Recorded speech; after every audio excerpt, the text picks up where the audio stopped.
And at the time, President Duterte, acknowledged that there were great problems in terms of the flood control projects. Pero wala namang nangyari.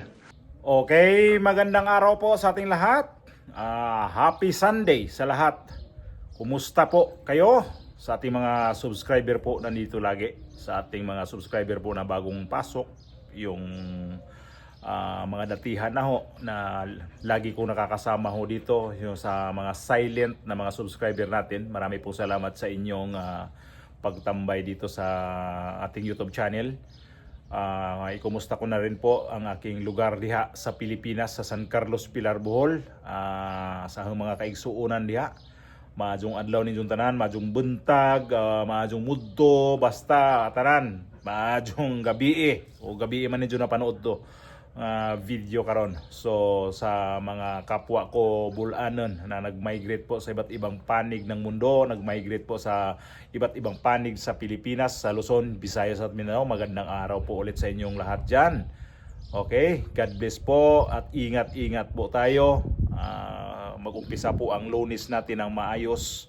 Mag-umpisa na po ang Lunes sa itong impeachment at inantay ko na rin ho itong ibalita ba ho itong mangyayari kaya itong paghuli o pag-issue ng warrant of arrest dito kay Senador Rodante Marcolita. Na yan ang inantay ko talaga may kutob ako na talagang i-issuehan siya ng warrant of arrest. At ngayon na ring araw na to, Lunes dyan sa Pilipinas, ay mag-umpisa na ho ang trial ho ng impeachment ni BP Sara. At ito yung pag-uusapan natin, yung napanood nyo konti kanina, yung video kanina ni Bongbong Marcos na in-interview siya. Na ayan na, siya na mismo, personal niya mismo na ang pag-atake, ang pag-sisi dito sa administrasyon ni dating Pangulong Duterte. Tahasa na talaga niya sinabi na ang may kasalanan lahat-lahat sa mga flood control ay si Pangulong Duterte. At isa pa itong impeachment nga ni BP Sara na mas maganda daw ay haharap itong si BP Sara para masagot ang ang yabang nitong animal na tong presidente ninyo diyan sa Pilipinas, no. Sarap ba kutusan ang mukha nitong animal na tong Bongbong Marcos? Iwan ko ba pag dumaan talaga ito sa balita na napanood ko, kumukulo talaga ang dugo ko ditong buanga to ba? Oo, hindi ko sinasadya. Bakit mainit ang dugo ko dito kay Bongbong Marcos sa tinuod lang, Jud, ha? Oh, ito yung balita ng GMA7, ano natin ipasok ko yung video na yan. Panood tayo. Kahit kayo na rin bahala, mag-react. Kung si Pangulong Bongbong Marcos ang tatanungin, mainam na humarap sa impeachment trial si Vice President Sara Duterte para sagutin punto por punto ang mga aligasyon sa kanya. Itinanggi ng Pangulo ang paratang na may selective justice sa kanyang kampanya kontra korupsyon mula nang isiwalat niya ang flood control scandal. Narito ang aking pagtuto. Magsisimula na bukas ang impeachment trial kay Vice President Sara Duterte. Pinaharap ng impeachment court si VP Sara Duterte sa trial pero hindi pa malinaw kung anong desisyon ng kanyang kampo. Natanong ang Pangulo. Bilang tumayong Senator Judge sa impeachment trial ni nooy Supreme Court Chief Justice Renato Corona, makakatulong ba kung haharap sa pagliliti sa mismo akusado? Of course, it would be much easier to get to the bottom of everything if you can speak to the accused directly. That's not a legal opinion because I'm not a lawyer. But I'm just trying to put myself in that position. So I would probably myself, if it was me being accused, I would almost insist over the advice of lawyers. If they advise me not to appear, I would insist on appearing. Mag-iisang taon na mula nang bigkasin sa kanya ikapataso na ang mga katagang mahiya naman kayo. Mga katagang nagpasimula sa usapin sa flood control scandal. Ngayon nalalapit na ang kanyang ikalimang sona. Natanong ang Pangulo kung nasan ang laban kontra korupsyon at kung sapat na bang nagawa ng administrasyon para mapanagot ang mga may sala. I cannot say that we have done enough because we're not done yet. Unfortunately, the more we look, the more we find. And it's going already back beyond my administration, beyond my term. Ang tinutukoy ng Pangulo ang administrasyon ni dating Pangulong Rodrigo Duterte na kanyang direktang pinangalanan. And at the time, the President Duterte, acknowledged that there were great problems in terms of the flood control projects. Pero wala namang nangyari. Having acknowledged it, it did not find accountability in anybody. So I guess that was left up to me to do. And so we are still doing it. We're still working on it. Ang flood control scandal, isa sa mga pangunahing ibinabato ngayon sa administrasyon ng Pangulo. Isang madalas sa sigaw sa mga kilos protesta laban sa administrasyon. Pero muli itong pinalaga ng Pangulo. Marin din niyang itinanggi ang alegasyong selective justice o pinipili lang ang mga hinahabol ng administrasyon. Sinusunod lang daw nila kung saan patungo ang ebidensya. Kung hindi ko sinabi yung sinabi ko sa SONA, wala tayong pinag-uusapan na ganito. I'm the one who exposed all of this. And I'm the only one that has started to do anything about this. Bakit? Ang mga nakaramba na Pangulo, may nakita ba kayong ginawang ganon? Meron ba silang kinulong? Meron ba silang finish na account? Meron ba silang mga investigasyon na ginawa? Wala. Sa akin lang. Tapos sasabihin, ako daw ang may kagagawan. Eh kung talagang racket ko yun, ba't ko sisirain yung racket ko? Di ba? That makes absolutely no sense. Ayun na. Ano sabi niya? Doon sa kanyang SUNA, ang sinabi niya noong last year yon na mahiya naman kayo. Yun ang tinutukoy ng itong reporter ng GMA7, yung interview ni Ivan Mayrina. Kumusta naman yun? Ang ano nga ay selective ba itong nangyari ngayon dito sa kaso nitong sa mga against dito sa gobyerno, kinakasuhan, pero pag sang-ayon ka sa gobyerno, ayan na, wala siyang dito, wala siyang problema. Smooth sailing ang diyan sa kapag kakampi ka sa gobyerno. At anong sabi niya? Sino ang dating administrasyon na alam na may mga anomalya doon sa mga flood control pero walang ginawa yung panahon ni dating Pangulong Duterte? Pinapabayaan lang daw. Siya lang naman daw ngayon ang nagpabalik ng pera doon sa nangulimbat ng pera na mga siguro yung tinutukoy niya, yung binalik na mga milyon, ilang milyon ho yun. Siya lang naman ang presidente na nakagawa ng ganun. Tapos kung racket daw niya yan, bakit niya parang babasagin ko pa yung yung mga racket ko. Ibig sabihin nito, racket ko tapos ako lang mismo talagang naghugas kamay na si Bongbong Marcos sa mga nangyari ngayon. Nung sinabi niya yon na mayroon siyang 5,500 flood control, proud na proud siya nun sa kanyang sa kanyang SUNA. Tapos nung inulan, ayun na, nagumpisa na nagtuturo na. Pero although hindi si Bongbong Marcos ang nagtuturo noon, ito si Claire Castro ang nagtuturo. Ang hilig talaga nagka-team talaga to sila, na ituro ng ituro. Ano sabi mo? Na sino ba ang nagpabalik ng pera na ikaw lang yung presidente? Sige. Doon ka. Yan ang rason mo. Milyon ang nagpabalik. Mayroon din kayong mga dapat ibalik na pera sa gobyerno, hindi nyo binalik. Hindi ikaw nga may mayroon kang kaso ngayon sa Supreme Court na pinabayad kayo ng ninyo, yung tax ninyo. Yung sa bang tawag ng tax niyan? Meron nabanggit ko na naman ilang beses yan, kaya nakalimutan ko sa ngayon. Grabe. Hindi ka nga nagbayad eh. Hindi nga nyo binayaran yan eh. Ang dami mong alibay. Ano bang tawag yun? Property tax eh. Parang gano'n sila sa mga property ba nila. Ayaw niya bayaran yun. At isa pa, sinisisi mo si dating Pangulong Duterte na walang nagawa noon sa mga flood control na sinasabi. Noong sinasabi si Andaya. Animal ka naman pala eh.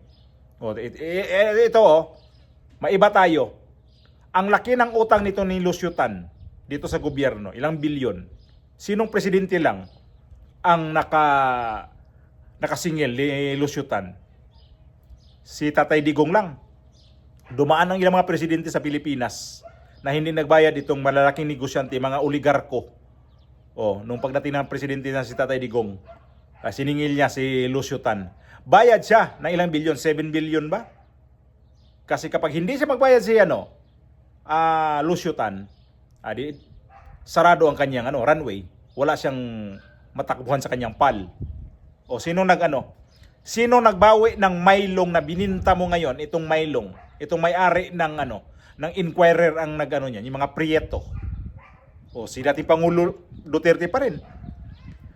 Kaisa-isang pangulo naningil sa mga ganyan. Kaisa-isang pangulo. Si Pangulong Duterte ang nagbawi diyan sa Maylong na bininta mo ngayon. Yung mga bininta mo ngayon, mga property ngayon sa Pilipinas, Bongbong Marcos kasama na yung Terminal 3. Tahimik nga hindi nga lumabas sa media yung mga yan mga bullshit kayo Oh, ano pang mga nagawa ni dating Pangulong Duterte na para malaman mo, bangag ka talaga Oh, ngayon, personal ka na nagturo kay dating Pangulong Duterte. Personal mo nang sinisisi siya. Si dating Pangulong Duterte na nagiging presidente yan, never ko nakarinig niya sinisisi na yung dating administrasyon ni Pinoy. Kasi kapag tinanong sa mga media yon na ganito, sabi, wag na natin pag-usapan niya yung nakaraang administrasyon. Kasi kapag pag-usapan natin yan, ibalik natin ang sisi sa nakaraang administrasyon, wala tayong magawa sa ating panggobyerno. Bayaan na natin yung nakaraan. Ang ginawa mo kasi ngayon, Bongbong Marcos, panay ka pang sisisi, paninisi pala. Taloy na, baluktot yung mga Tagalog ko Sinisisi mo siya nating Pangulong Duterte, kaya ngayon, yung administrasyon mo, puro ka utang, puro ka ayuda sa mga tao. Ano ba ang project mong nagawa ngayon? Magsusuna ka, ano kaya ang suna nito? No? Ano to? Talagang isusuna niya tong ipa-impeach niya si VP Sara. Kasi personal niya na sinabi. No? First time ko itong narinig talaga niya na Duterte talaga na ang tinuturo niya. Sino nagturo nito? Si Castro siguro, no? Kasi ganyan ang gawain ni Claire Castro Grabe, no? Napanood ko itong balita na to. Sabi ko, animal to si Bongbong Marcos Pinagyabang mo yung ganung halaga na ilang milyon yung binalik na pera. Samantala si Pangulong Duterte, bilyon ho yung binayad ni Lucio Tan. Hindi nga siya nagyabang.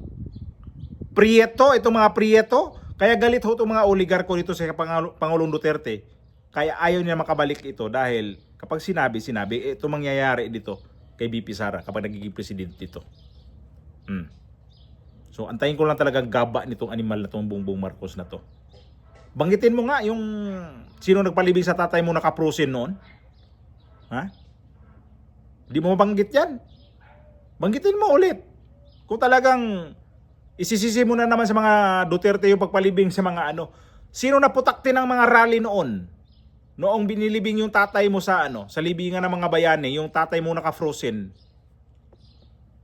Dapat pala kung dito ho yan Kung ako noon yung sa ni VP Sara ay saboy ko yan sa West Philippines dito ibigay ko yan sa mga buitre dito. Di kasi nakakainis kasi ito mga ganito, di ba? Bastos Presidente ka, mismo ka magsalita na ang administrasyon nung nakaraan niya ng may nakulong, baka pinakulong ba? Yung pinsan mo, ipakulong mo nga. Hanggang ngayon, at large pa yung pinsan mo. Sabihin natin at large. Si Saldico. Ano nangyari kay Saldico? Palipat-lipat na lang ng bansa dito sa Europe. Baka nakita pa to sila ni Tatay Digong dito. Hayaan mo.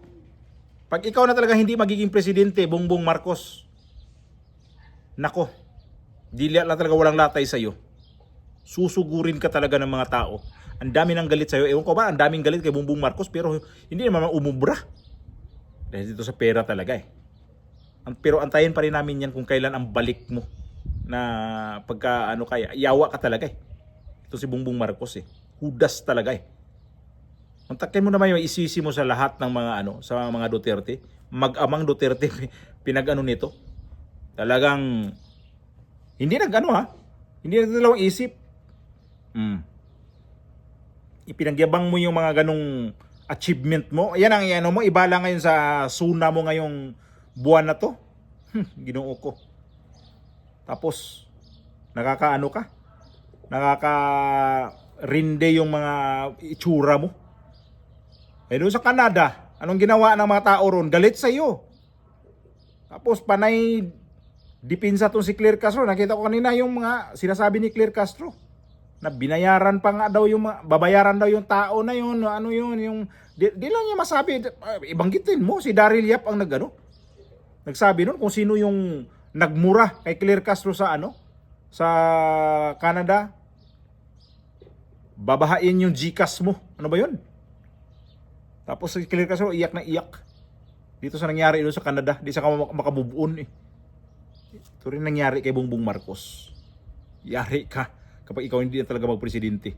Ako sa totoo lang itong presidente na to kapag pumunta rin dito sa dito sa lugar namin. Ako mismo sisigaw. Duterte talaga sisigaw ko. Sabihin ni Claire Castro, sabihin nyo ang mga Pilipino marespeto, hindi bastos. Sino may sabi? Kayo nga mismo bastos eh. Lalo itong presidente na to. Nakuha niya yun, yung ganyan paninisi. Kasi nga, para ka putakte ngayon kasi sa mga sinasabi mo noong nung nagsusuna ka. Sana yung sinasabi mo. Ngayon nag-iba na yung niya, iba na yung tono niya. Oh, nasabi na nga sino ba nito? Nagsabi ako, di ba? Parang bata to si Bongbong Marcos eh.